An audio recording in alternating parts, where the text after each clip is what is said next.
जितने भी बंदे रेसलमेनिया में प्रेजेंट थे, एक तरह से तुम बोल सकते हो उन सभी के मुंह में भाई स्पिट किया गया है भाई। कोडी एक failed champion, Gunther I think जो कि अभी तक डिसेंट चैंपियन है, एक तीसरी चैंपियनशिप की लड़ रहे हैं जिसकी रेलेवेंसी साल भर नहीं होने वाली है। I think Bobby Lashley joining, I don't think कुछ भी फर्क पड़ेगा in terms of like rating या फिर इंटरेस्ट लेवल। भाई please kick Rhea Ripley out भाई, प्लीज प्लीज।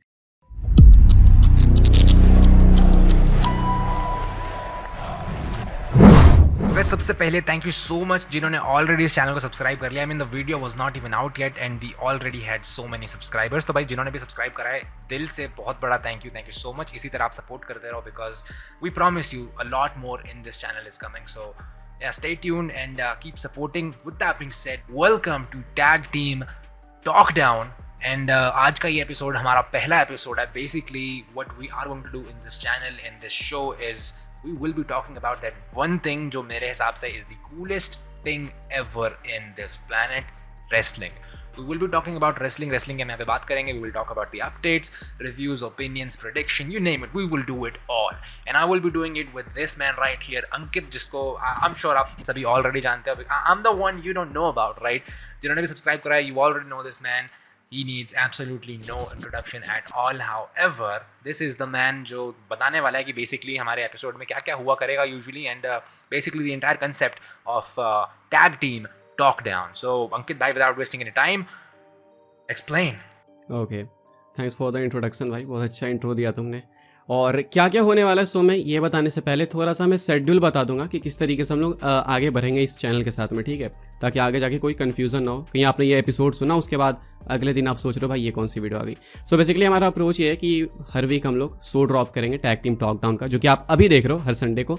एंड हर हफ्ते आपको हर दिन I guess Monday Tuesday Wednesday हम लोग इसी एपिसोड से कुछ ना कुछ क्लिप्स कट करने वाले हैं एंड वो भी पोस्ट करेंगे। सो अगर बीच में कोई वीडियो आ जाए तो ये मत सोचना कि भाई ये क्या हो गया, तो वो इसी एपिसोड से कट होकर वो क्लिप्स आएंगी एंड देन शॉर्ट्स भी हम लोग कंटिन्यू करेंगे, ठीक है।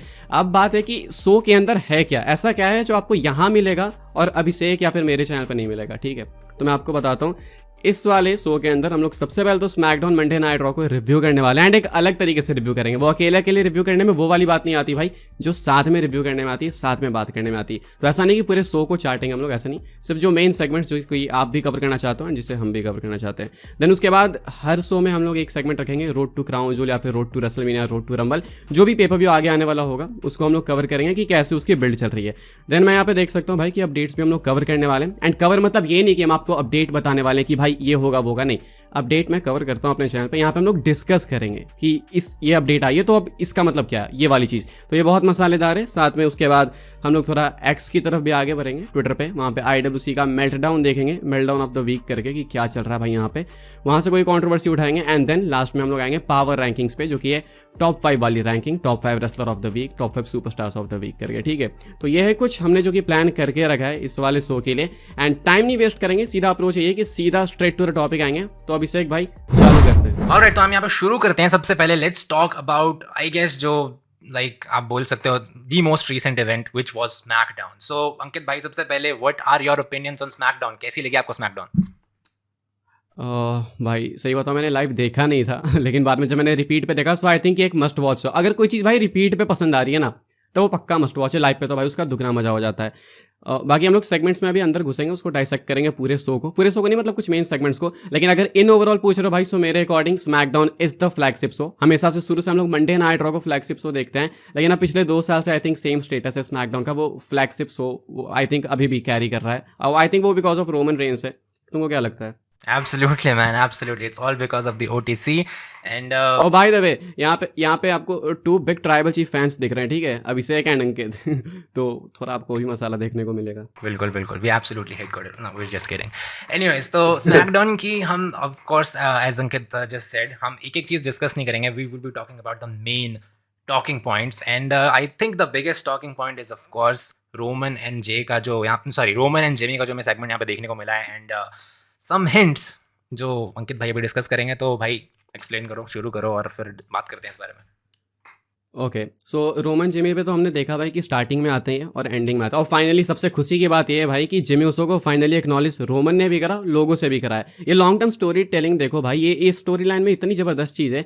वो याद होगा शायद तुमको भी सेगमेंट जब सोलो सिकवा थे रिंग में, वो मंडे नाइट होता है स्मैकडाउन था, एक्जैक्टली कांट रिमेंबर, वहाँ पे जिमी उसो भी थे। तो रोमन उस टाइम पे सोलो को एक्नॉलेज करवा रहे थे ना, कुछ इंट्रोड्यूस कर रहे थे, तो जिमी को लगा था कि अरे भाई ये मुझे बुला रहा है, लेकिन अब जिमी को भाई फाइनली वो चीज़ मिल चुकी है जो कि वो उस टाइम चाहते थे। तो ये है लॉन्ग टर्म स्टोरी टेलिंग। बाकी शो के एंड में डब्ल्यूडब्ल्यूई ने वो जो लुक दिया रोमन के चेहरे पे, या फिर रोमन ने खुद जो लुक दिया, रोमन खुद भी काफ़ी माहिर है कि भाई हमें किसी की हेल्प की नीड है, लेकिन मैं लेना नहीं चाहता बिकॉज मैं ओटीसी हूँ। क्योंकि कहीं ना कहीं रोमन को मालूम है कि जे उसो से वो हेल्प लेने के लिए बचे भी नहीं है। मतलब उन्होंने जो हसर किया है जे उसो का पिछले इतने टाइम में, जो इतने बुरे तरीके से टॉर्चर किया, बुली किया, उसके बाद तुमको लगता है भाई कि रोमन हक भी जमा सकते हैं जे उसो पे? बिल्कुल, ये जो रीयूनाइटिंग है डेफिनेटली ऑकवर्ड तो होने वाली है थोड़ी सी रोमन के लिए, बिकॉज हिस्ट्री सभी को ऑलरेडी पता है काफ़ी इंटेंस रही है। एनीवेज, और ये डेफिनेटली थोड़ी ऐसी चीज़ है ना कि सपोज मैंने किसी के साथ बुरा कर दिया, उसके बाद फिर मुझे उसकी हेल्प की नीड है, तो भले वो हेल्प करने आ जाए क्योंकि वो अच्छा बंदा है, लेकिन वो खुद मुझे अच्छी नहीं लगेगी चीज़ कि भाई मैंने इसे टॉर्चर किया था, ये इतना अच्छा है, मुझे हेल्प करने आ रहा है। तो ये सेम चीज़ इन्होंने क्या दिखाई, इन्हें बैड ब्लड में भी दिखाई कि जिमी उस आया, रोमन को बिलीव नहीं हुआ कि अरे मैंने इसके साथ ये किया था,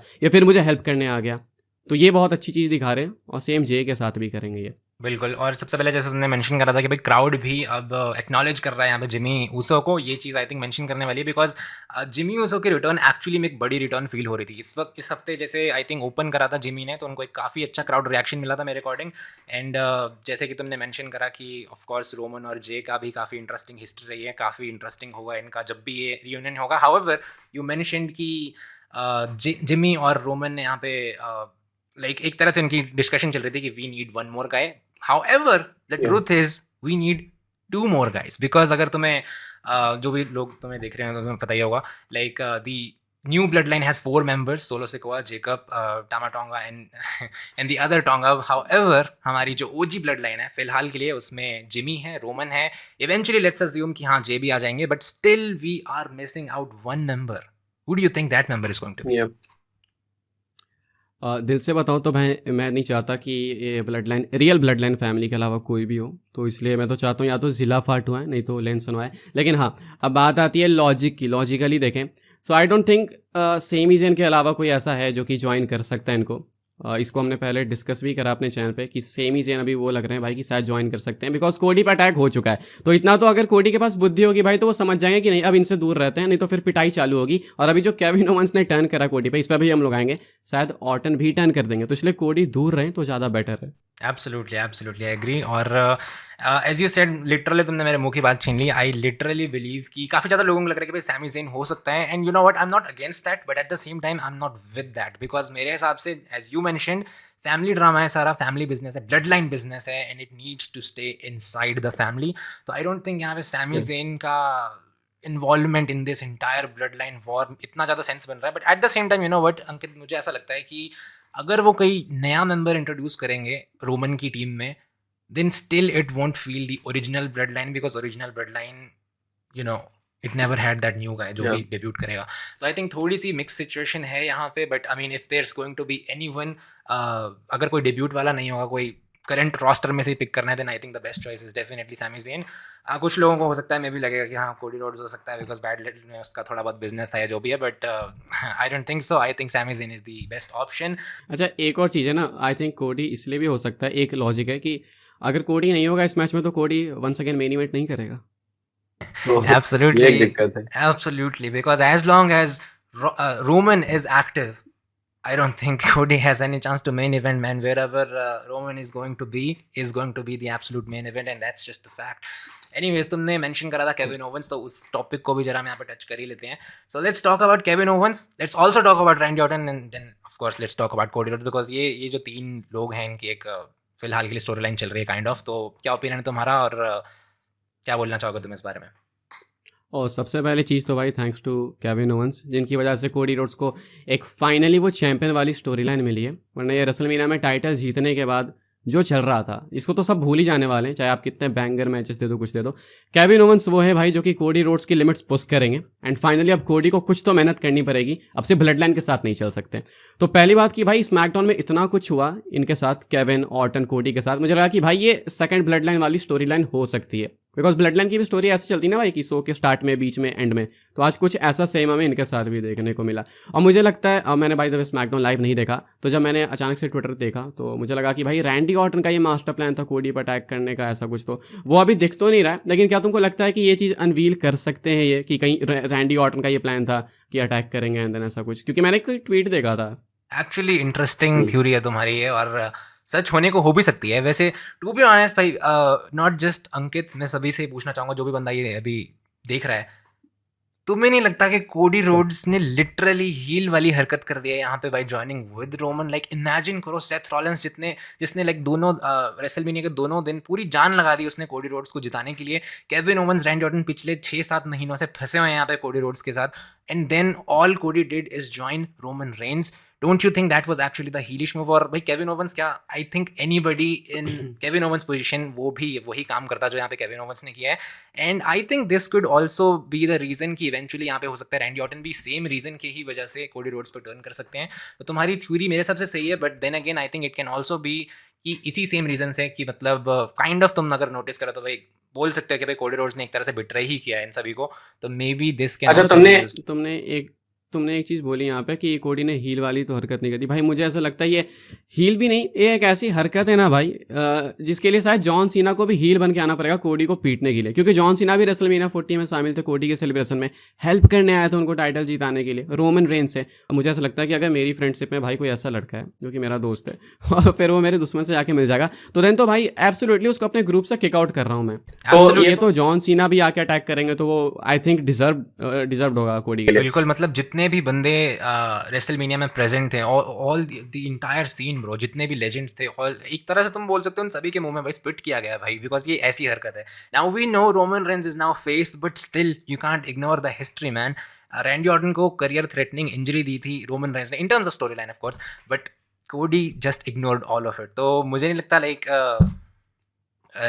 कोडी कहीं पे भी यहाँ पे इस मामले में जस्टिफाइड है। तो जो भी अभी कोडी रोड्स के साथ हो रहा है, I think well deserved bro, well deserved. तो मतलब तुम कहना चाहते हो कि कोडी की पिटाई ऐसा अगर कंटिन्यू हो तो शायद मजा आएगा। More of that, please. More of that, please. Every single week of every single month of every single year.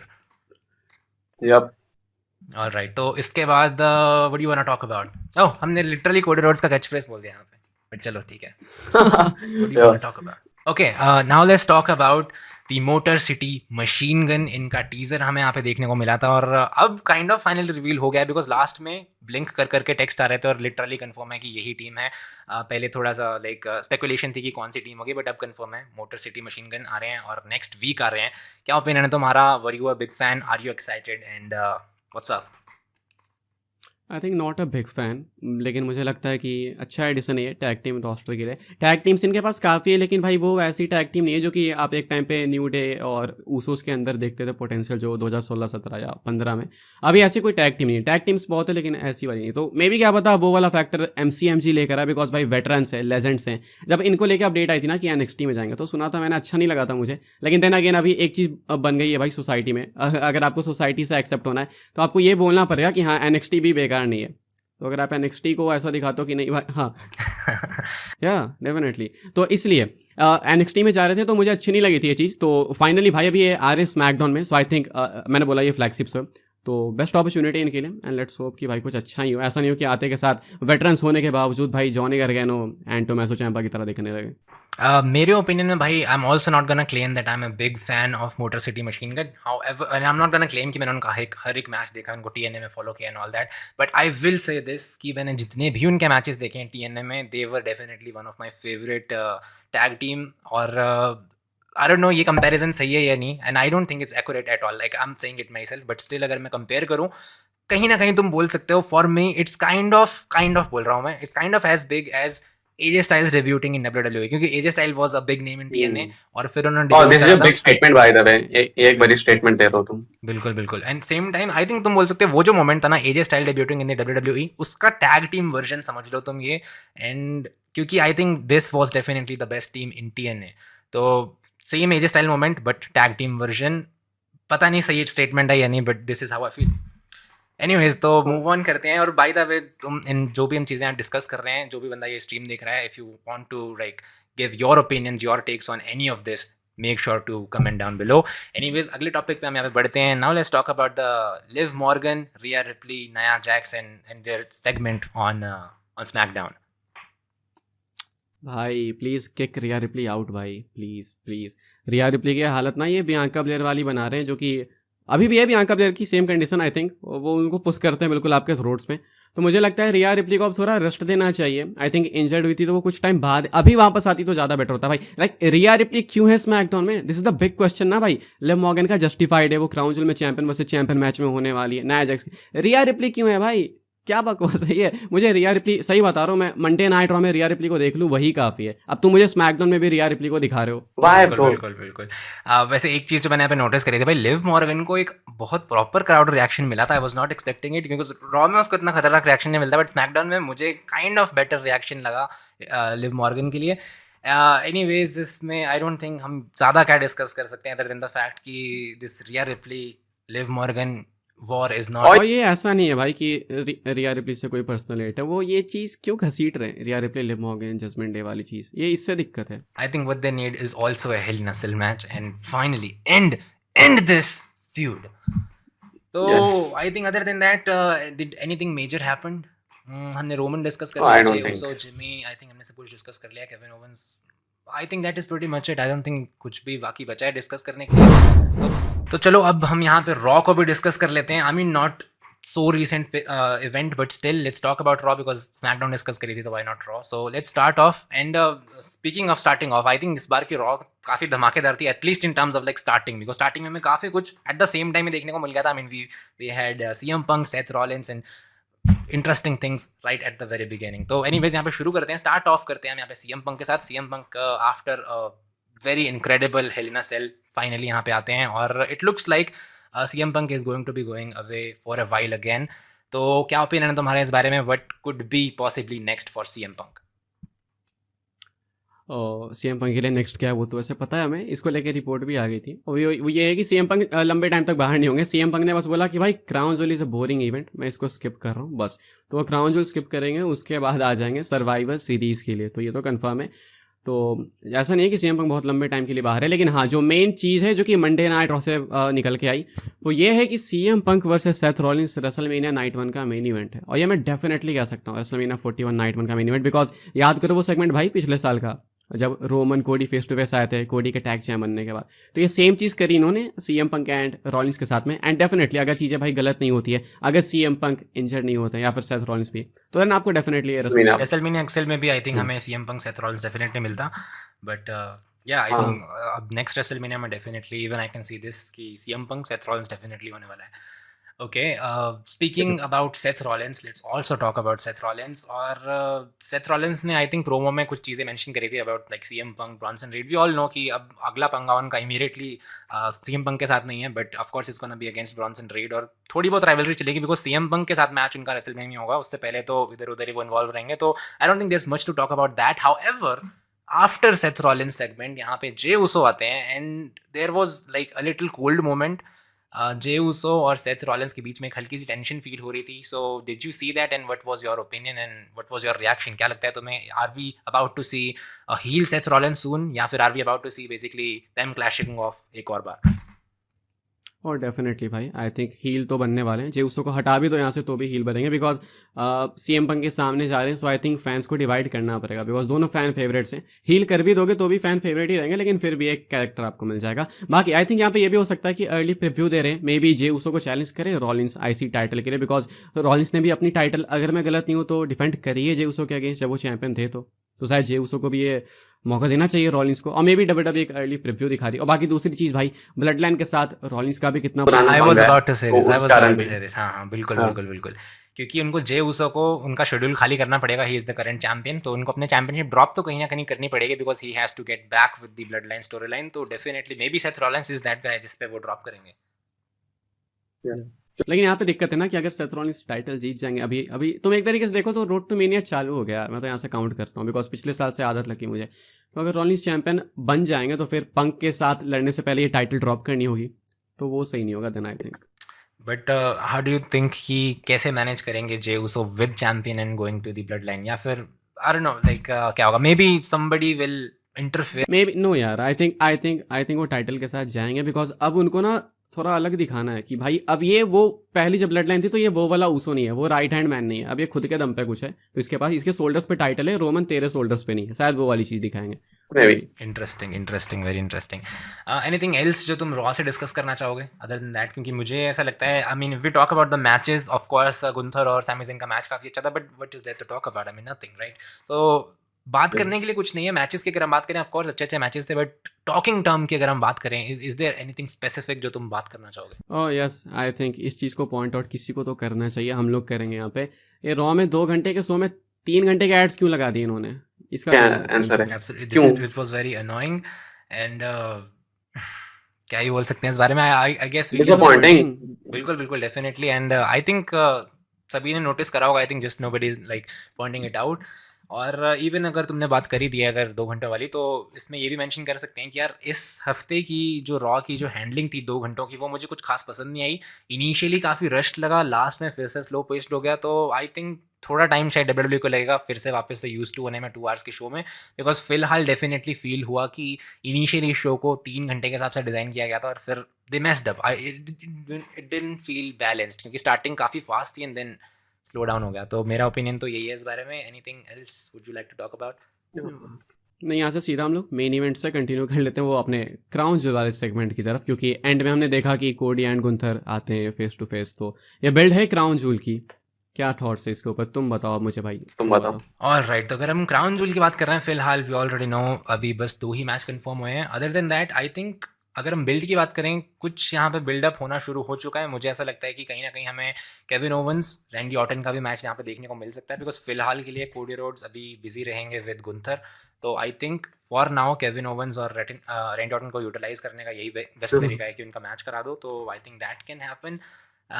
Other than that may be Bron Breakker Jey Uso का मैच हो सकता है। क्या लगता है तुम्हें, तुम्हारा क्या ओपिनियन है फिलहाल के? अगर हम इन जनरल बिल्ड की बात करें, not much is revealed, we can only speculate, but देखा जाए तो मेरे हिसाब से तो अभी रैंडी ऑर्टन और क्या नाम है इनका, Randy Orton and Kevin Owens ही केविन ओवंस। बिल्कुल। तो तुम्हारा क्या ओपिनियन है, तुम्हें क्या लगता है? भाई बिल्ड को लेके बहुत ओपिनियंस है मेरे। सबसे पहले क्राउन जूल टाइटल यहाँ पे क्यों है, ये बहुत बड़ा क्वेश्चन है मेरा।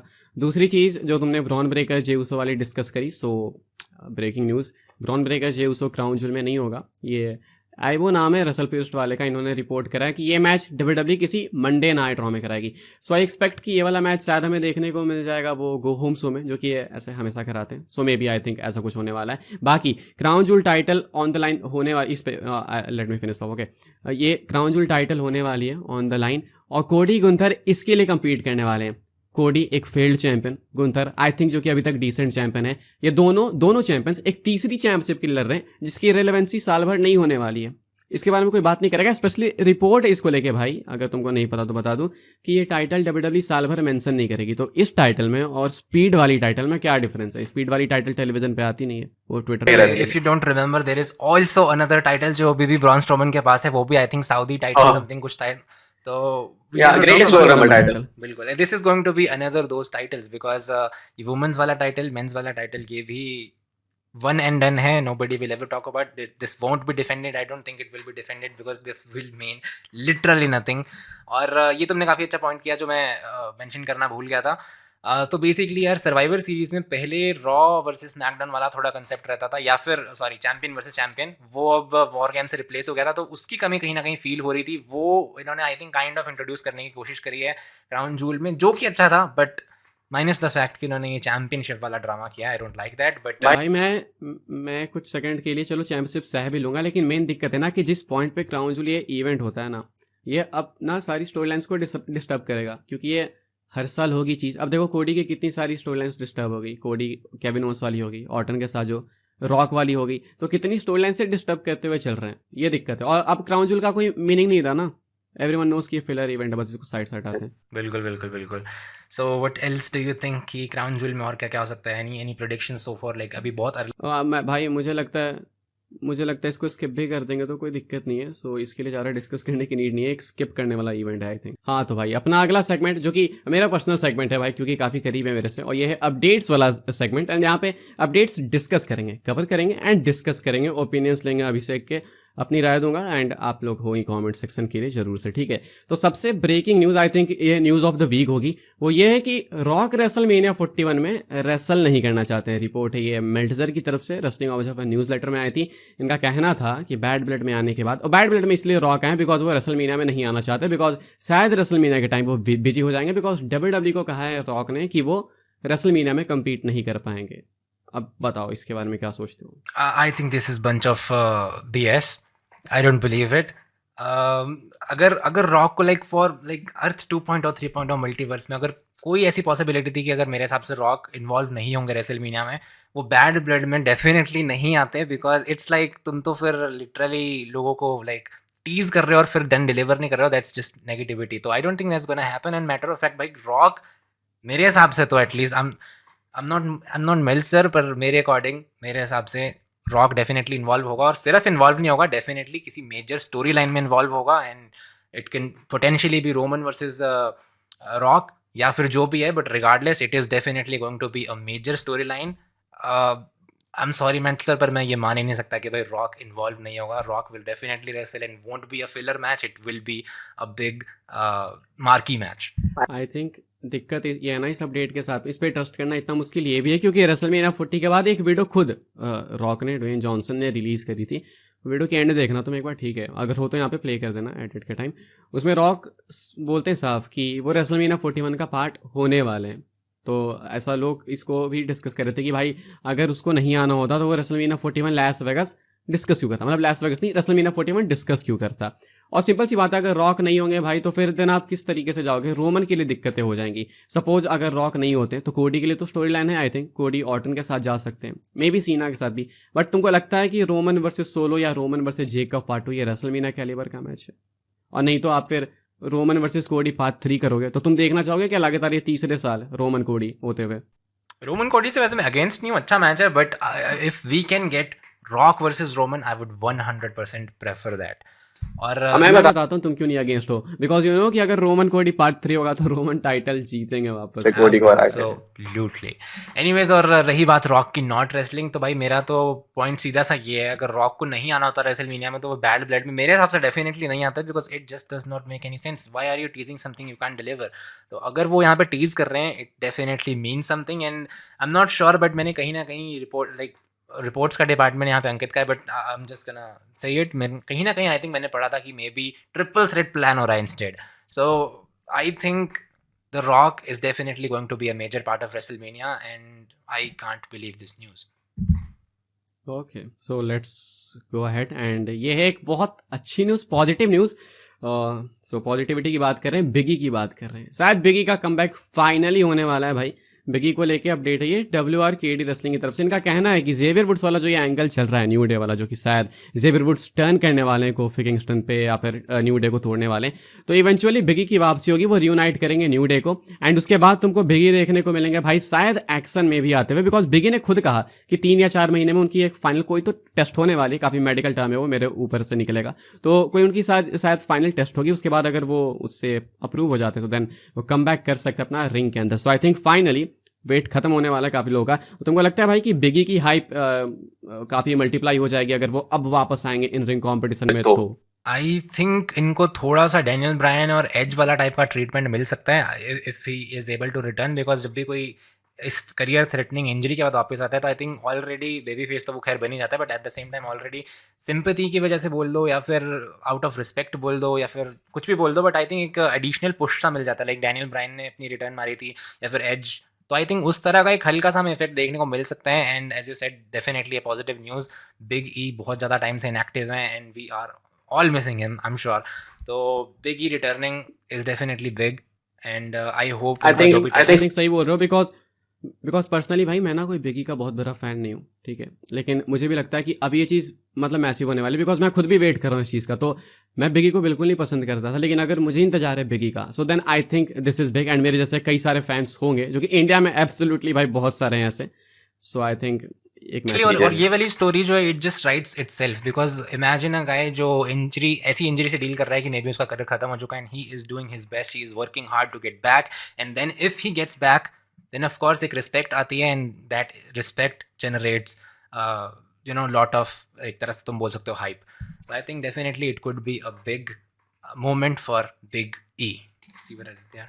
Okay Alright. तो पावर ऑफ द पॉजिटिविटी में भी आपको देखने को मिल सकती है। बाकी एक और बड़ी न्यूज़ एंड एक और गुड न्यूज़ है, थोड़ा वेट करना पड़ेगा आपको इसके लिए बिकॉज नेटफ्लिक्स का डेब्यू जनवरी में होने वाला है, लेकिन जब भी होगा जो भी देखने को मिलेगा शायद पीएलई लेवल से ऊपर आपको देखने को मिलेगा, कम नहीं देखने को मिलेगा।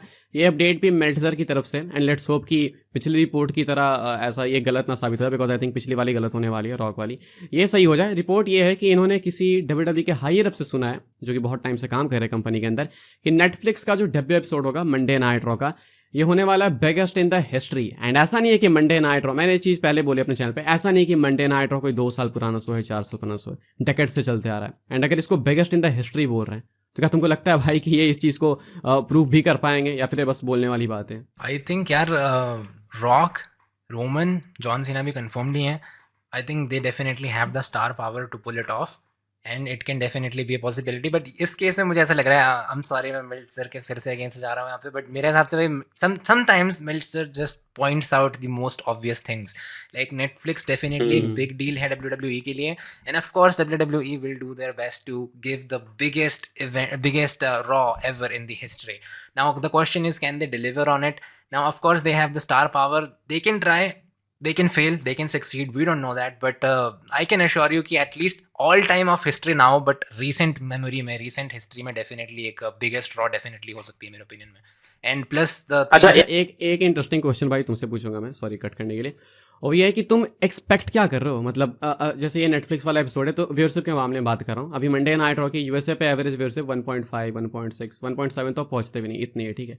तो नेटफ्लिक्स पे डेब्यू होगा और ये आई थिंक अगर मैं गलत नहीं हूँ तो बहुत सारी कंट्रीज में लाइव टेलीकास्ट होने वाला, टेलीकास्ट नहीं सॉरी, टेलीकास्ट टेलीविजन पता है, लाइव दिखाया जाएगा ये। तो ऐसे में क्या नंबर्स एक्सपेक्ट करो, बिकॉज कुछ तो नंबर्स आएंगे, तो क्या क्या एक्सपेक्टेशंस है आई तुम्हारी? थिंक यहाँ पे एक छोटा सा ट्विस्ट ये है कि आई डोंट थिंक नेटफ्लिक्स अपने नंबर्स रिवील करता है, तो आई थिंक WWE रॉ जो है वो फाइनली इम्यून हो जाएगी इन सारी report. I I think WWE definitely करेगी बिकॉज तुमने देखा होगा रिसेंट में कुछ तो करेंगे बिकॉज ये काफी इस चीज को मिल्क करते हैं कि 100 million views in the last 24 hours, 48 hours. So I think WWE अपने साल अपनी तरफ से कुछ तो भाई स्टैट्स निकालेगी, तो उस मैं होप कर रहा हूँ भाई कि वो 3 मिलियन सुपर हो। I'm sure वो definitely positive और होंगे. हाँ. Triple H will be the first one to say कि it was the biggest Raw ever, it was the biggest largest gate ever, it was the most highest success and all that.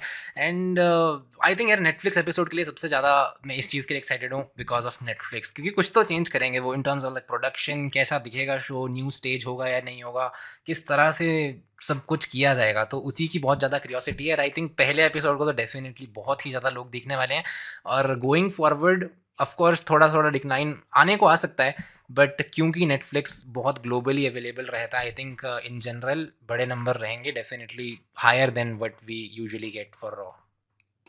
I think सबसे best चीज़ ये हो सकती है भाई कि हमने एक्सपेक्ट करा कि सोनी लिव पे ही देखना है और कमाल की बात हो जाए कि नेटफ्लिक्स पे इंडिया में भी उस दिन आने लगे, तो आई थिंक इससे मैं सब कुछ नहीं हो सकता मैं तो ये होप कर रहा हूँ भाई, क्या पता हो पता कुछ जाए ऐसा। Sony LIV Okay. Is playing with our emotions right now. इतने अच्छे पेपर व्यूज आए हैं recently, I can't tell you man. It was my mistake कि मैं बैड ब्लड लाइव नहीं देख पाया, and I had to watch the replay, and when I watch the replay भाई, hell in a cell match देखने के लिए भाई इतनी ज़्यादा एड्स देखने पड़ी है मेरे को. आई मीन तुमने एड्स में बैड ब्लड देखा या बैड ब्लड में एड्स देखे? बहुत सही पॉइंट. आई थिंक मेरी नेक्स्ट पंच लाइन यही होने वाली थी कि समटाइम्स इट फील्स लाइक कि आई एम वाचिंग एड और गलती से मुझे ना रेसलिंग दिख जा रही है, तो I am really sick and tired of Soni live. I hope वो फिक्स करें, या तो I don't know what man, but I need some different platform to enjoy wrestling, because I can't now, because they have really ruined up the entire platform मेरे हिसाब से with these ads, and everybody is talking about this in Twitter as well. हाँ definitely. चलो भाई ठीक है, तो अपनी अगली न्यूज़ है बॉबी लैस्ली को लेके, और इसको ज़्यादा वो नहीं करेंगे खबर आई थिंक, बिकॉज AEW के बारे में ज़्यादा कोई बात भी नहीं करता, लेकिन वो ये है कि AEW के साथ साइन कर चुके हैं लैस्ली, अभी अपेयर होना बाकी है.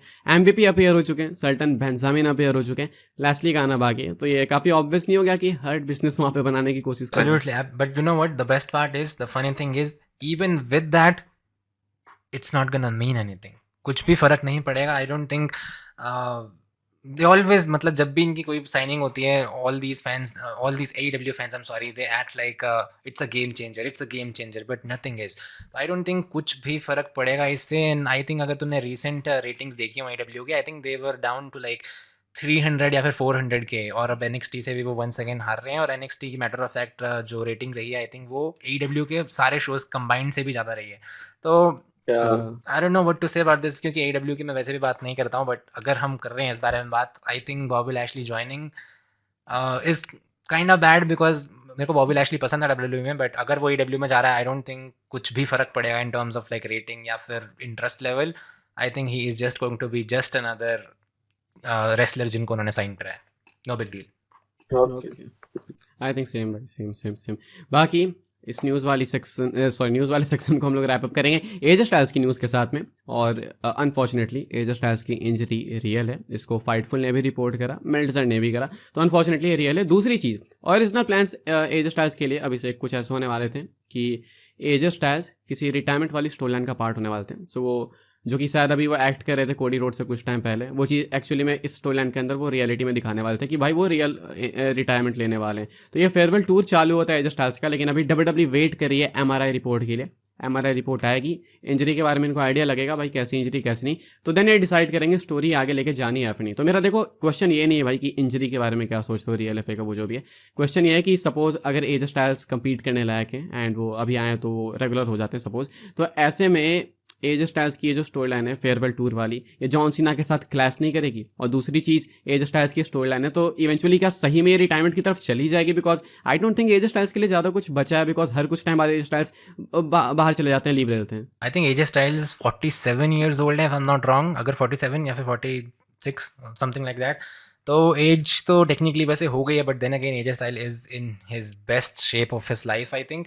और रही बात जॉन सीना से क्लैश की, वो I 100% agree, kind of disrespectful होगा इनफैक्ट एजे स्टाइल्स के लिए वो। लाइक अगर जॉन सीना के रिटायरमेंट के पैरेलल वो एजे स्टाइल्स के रिटायरमेंट चलाएंगे, then of course we all know कि लोग ज़्यादा हाइप अप किसकी तरफ रहेंगे, and that will be kind of disrespectful for AJ Styles. So I hope that was not true, या फिर अगर retirement story line as a story line ही हो और वो एक्चुअली में रिटायर ना हो तो वो सही रहेगा। बट देन अगेन अगर हम बट देन मेरे लिए ये चीज़ सेंस नहीं बनाती कि आप दोबारा से रिटायरमेंट स्टोरी लाइन डाल रहे हो, क्योंकि अभी इन्होंने जस्ट एक्ट करा ना कोडी के साथ में, तो फिर से ये स्टोरी ला के आप फिर से, आई थिंक अगर स्टोरी ला रहे हैं तो इस बार रिटायर करा देना चाहिए, sorry for this, but I think then फिर एजे स्टाइल्स के लिए वो वाली चीज़ हो जाएगी कि भाई ये बोलता है करता नहीं है, एक बार अभी कुछ महीने पहले कर चुके हैं। सही में सो बट ये है कि the harsh truth, the sad truth is कि इवेंचुअली अब उनकी भी रिटायरमेंट वैसे तो पास में ही है, because as I said 46-47 years old है I think, I am not sure but I am just saying.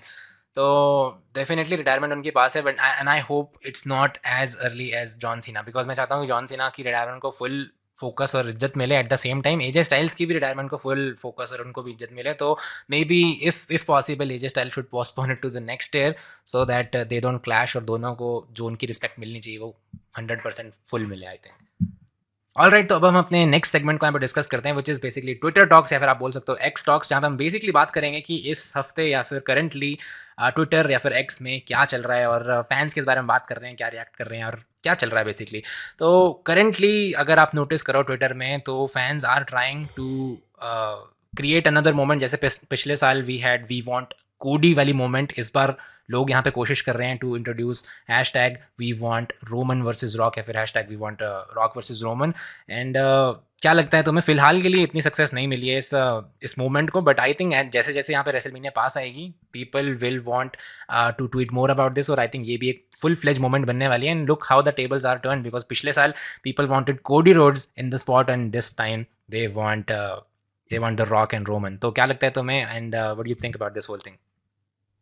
मुझे एक चीज़ अच्छी लग रही है, सबसे अच्छी ये लग रही है कि जो कोडी के फ़ैन पेजेस थे, तो वो तो खैर अभी भी कोडी के सपोर्ट में, लेकिन वो जो न्यूट्रल वाले पेजेस नहीं होते हैं, जो कि ऐसा लगता है भाई कि ये PR स्टंट है या फिर जो भी है ऐसा उनका, तो ये वाले जो पेजेस हैं वो भी we want Rock versus Roman कर रहे हैं, बिकॉज उनको भी चाहिए। तो इस बार आई थिंक कोडी के लिए रोड रेसलमेनिया की काफ़ी मुश्किल हो जाने वाली है, अगर कोडी गलती से भी इन्वॉल्व है।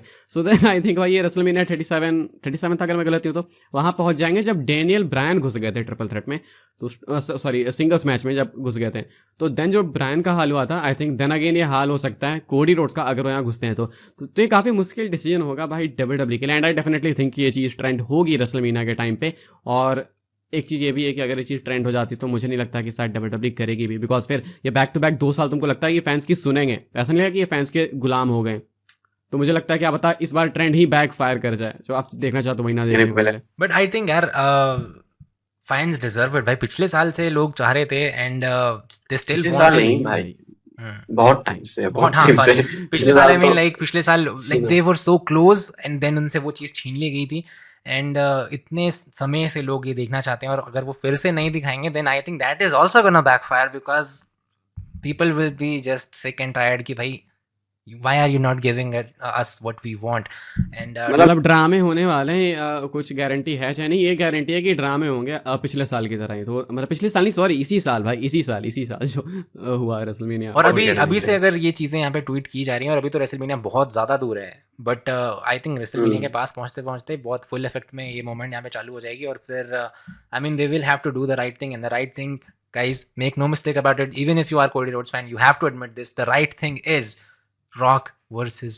Roman and that's just a fact. All right, so anything else you want to talk about this Roman versus Rock moment या फिर we should move on with our final segment of this show? I think let's move on because इसके बारे में मसाला हमें थोड़ा और शायद WrestleMania आते आते मिले तो वहाँ हाँ पे या I'm करेंगे sure ये धीरे धीरे मोमेंट बढ़ेगी and we will have so much big discussions but फिलहाल के लिए let's just move on and our last segment of the day of the show is top 5 Yeah. superstars of the big week but यहाँ पे एक चीज़ मैं clear कर दूँ, it's not based on in-ring talent या फिर you know all these other things, it is totally based on the headlines कि कौन से superstars ने like literally headlines छापी हैं इस हफ्ते, मतलब basically सबसे ज़्यादा impact किसने create किया है। तो अंकित भाई से मैं पूछूंगा कि तुम्हारे हिसाब से who were the top 5 superstars of the week जिन्होंने headlines खींची हैं? मेरे हिसाब से नंबर 5 पे सबसे पहले मैं डुओ को रखना चाहूँगा, ठीक है। Duo Stephanie Vaquer and Julia जो भी कहते हैं, NXT में दोनों साथ में आ गई थी। तो आई थिंक बहुत मैसिव मोमेंट है, स्पेशली उन फैंस के लिए जो कि NJPW वगैरह देखा करते थे एक टाइम पे या फिर अभी भी देखते हो। तो इसलिए मैं नंबर 5 पे इनको रखूँगा। मैं नंबर 4, 3, 2, 1 तक पहुँच जाता हूँ, उसके बाद अभी से 100 ओपिनियंस लेंगे। नंबर 4 पे मैं रखूँगा CM पंक को। आई थिंक CM पंक का मैच काफ़ी ब्रूटल था, लोगों ने इतना एक्सपेक्ट नहीं करा, लेकिन पंक की तरफ से ये चीज़ ज़्यादा आई थिंक लिमिट्स क्रॉस करते हुए गई। लेकिन अंत में अनस्क्रिप्टेड मोमेंट था ये, जब मैकिंटायर इंजर्ड हो गए, इंजर्ड ही बोलूँगा मैं उसको बिकॉज उनको टाके लगे एक्चुअली में। तो नंबर 3 पे मैं मैकिंटायर को रखूँगा बिकॉज उन्होंने काफ़ी हेडलाइन करा उससे ब्लड बाथ के बाद। नंबर 2 पे I think Jimmy Uso, because Jimmy Uso का भी रिटर्न काफ़ी स्पेशल था एंड मुझे पर्सनली काफ़ी पसंद आया वो। एंड देन सबको पता है नंबर 1 पे final boss, great one. Thank you so ये much. power I was rankings hoping में- you will say this. Thank you so much. Definitely, No. Number 1 पे रॉक ही डिजर्व करते थे अपना स्पॉट, बट हाउएवर अंकित भाई, आई don't think I fully agree with your top 5. See, I Okay. think top 5 was more about the headlines कि किसने सबसे ज़्यादा headlines बनाई थी। I don't think कि that 5th spot उनको मिलना चाहिए जिनको भी तुमने mention किया था। I don't even know their name, man. That's how I know कि they don't deserve to be in the top 5. However, I think इससे अच्छा maybe we can we could have given it to Goldberg because उन्होंने definitely काफी ज़्यादा headlines yeah. बनाई हैं। Like people are talking about his gold. हाँ, definitely even Goldberg ने तो रॉक को क्रॉस कर दिया यूट्यूब व्यूज में, माय बैड। Goldberg, yes. ये चीज़ मुझे नहीं पता थी एंड आई एम श्योर काफ़ी ज़्यादा लोगों को नहीं पता होगी, सो इस बात पे you guys can make sure to leave a like. Anyways, I think definitely top 5 पे गोल्डबर्ग हो सकते हैं। बाकी रेस्ट ऑफ द अगर मैं बात करूँ, CM पंक, ड्रू डेफिनेटली डिजर्व करते हैं अपने अपने spots because what was that match, bro? That was brutal, that was intense, and that was, I think, recent history में बहुत ही amazing epic Hell in a Cell match था। Moving on to 2, that was Jimmy Uso और उनकी return. I'm so glad कि जो Jimmy Uso की return है और रॉक की रिटर्न है, ये दोनों साथ में हुई बट स्टिल दोनों को अपनी अपनी इंपॉर्टेंस मिली and that was the best thing। And number 1 पे, as you mentioned, The Rock, the Final Boss, and of course he deserves that spot because उन्होंने literally WWE को upside down घुमा दिया है।